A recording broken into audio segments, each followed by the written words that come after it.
En já, það sem var auðvitað sérstætt í þessu að Þorsteinn náttúrulega hann vitnar ítrekað í einhverjar feministagreinar, kynjafræðigreinar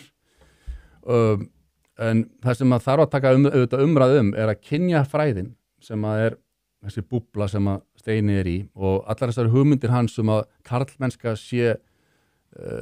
viðbjóður, hann gat ekki svara þegar var spurður, hvað karlmennska? Þá bara, sko, því að hann vildi ekki segja það sem að hann telur karlmennsku vera. Hann telur að ég held karlmennsku vera rót alls ills í heiminum í dag og eitthvað sem að þarf að uppræta í raun og veru, það þarf að berja niður. Hann talaði sko að karlmenn væru bara ennþá eins og frá 1960 og eitthvað, en þetta snýst auðvitað það að inn í beinunum okkar þá vitum við að karlmennska það að til dæmis, þú veist, að ég syns að ef það stafar, þetta mjög rátt, þetta rálýsing, sko, þetta ef einhvers konar ógn stafar gegn minni fjölskyldu, þá það karlmennska að ég stend í stafni og ver fjölskylduna mína. Þetta má Steini ekki heyra. Hann bara, þetta ömurleg karlmennsku viðhorf, en þetta samt bara þannig og karlmaður þarf að sýna styrk, hann þarf að vera ábyrgur, hann þarf að vera duglegur, hann þarf að passa upp á fólkið sitt. Já. En þetta það sem kynjafræðin hefur á undanförnum árum verið að reyna að berja niður, skilurðu. Og þess vegna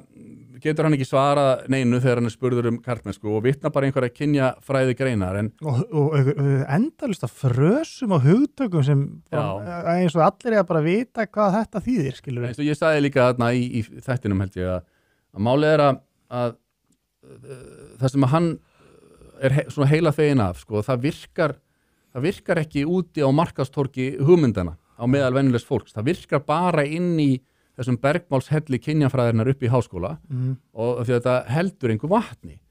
og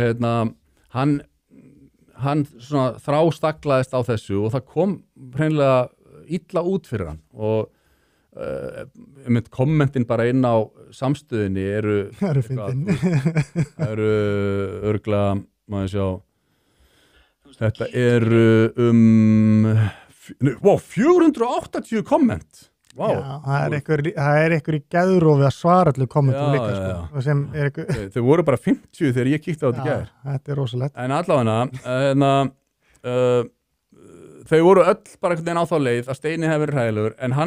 hann lítur svo á að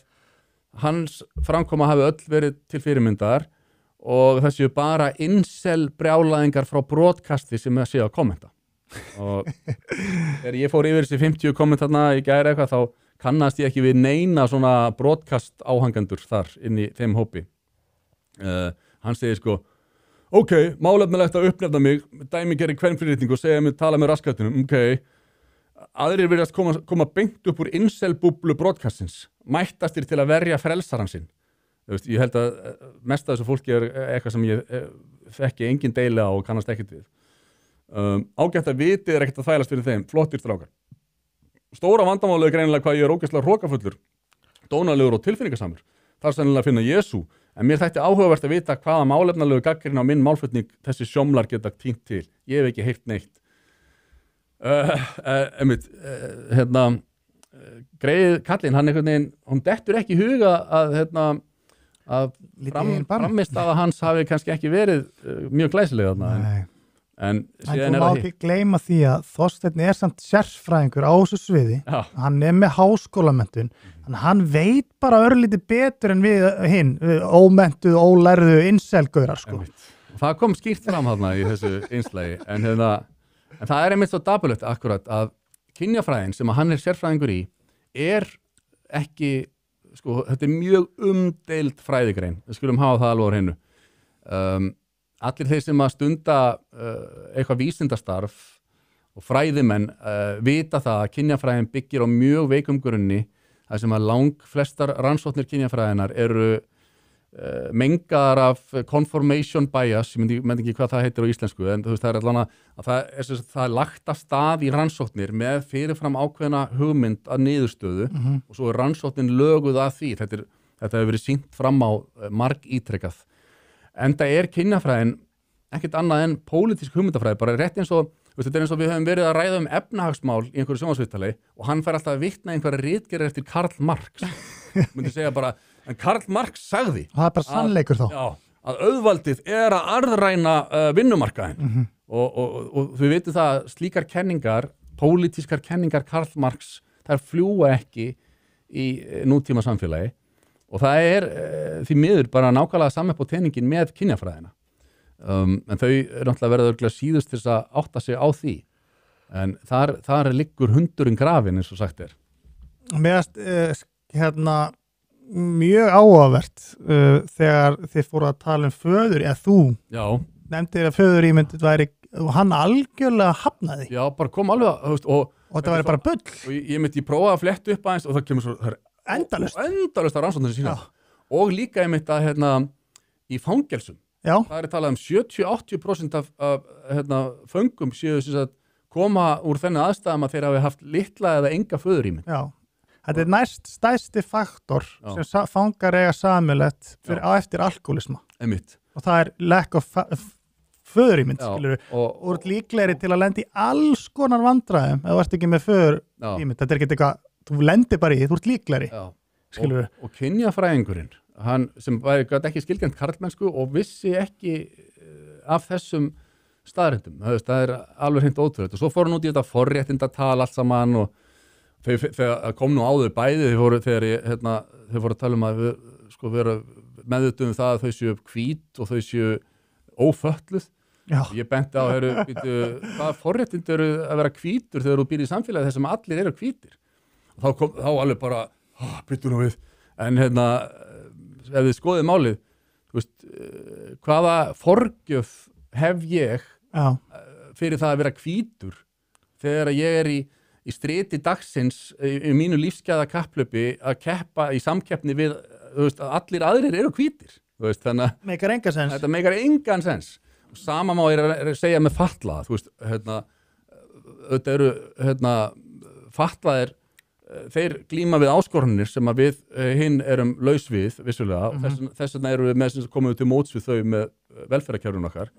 en fatlaðir bara svo lítill hluti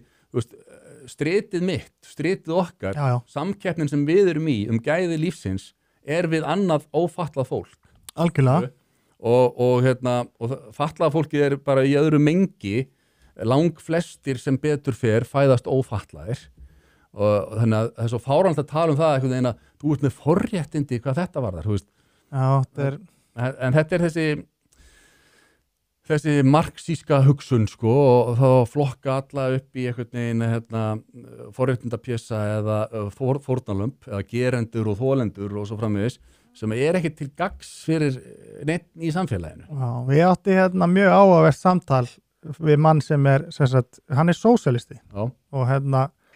og hann heyrði í mér og bara var að segja þessi stein bara alveg út á kú og bara flott, ég frosta bara ekki að halda rósinni að hlusta á þessa þvælu en svo fór ég að segja, en þú veist allt sem hann að segja, hann getur alveg bara svissa orðið kyn fyrir stjettir og þá áttu að tala sósíalisma einmitt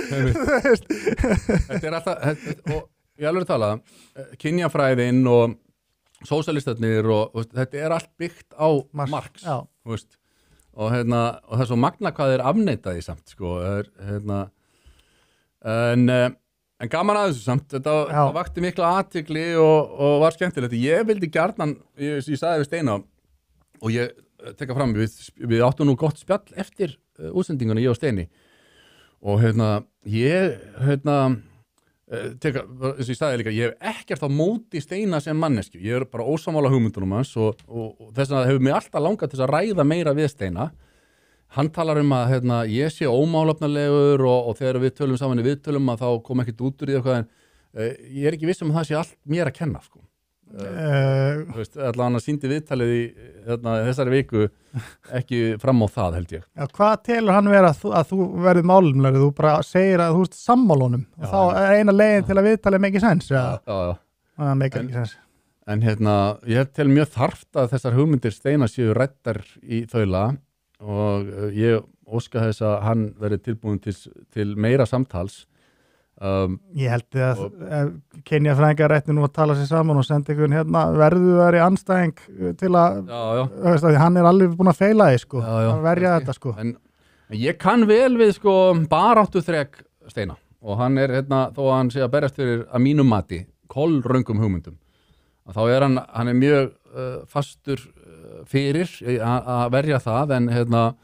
en hann mætti vera málefnilegri og við þurfum að geta hlustað á ólík sjónarmið, það segir sér sjálft. En nóg það, þetta var áhugavert og þið getið séð þetta spjallinn á Samstöðin YouTube-brásinni þeirra og þið sjáðu til dæmis YouTube-brásinni á Samstöðinni með 3600 subscribera og broadcast bara með eitthvað helmingin af því, þannig að þið verðið að gera betur og fara á subscribe á YouTube-brásin okkar.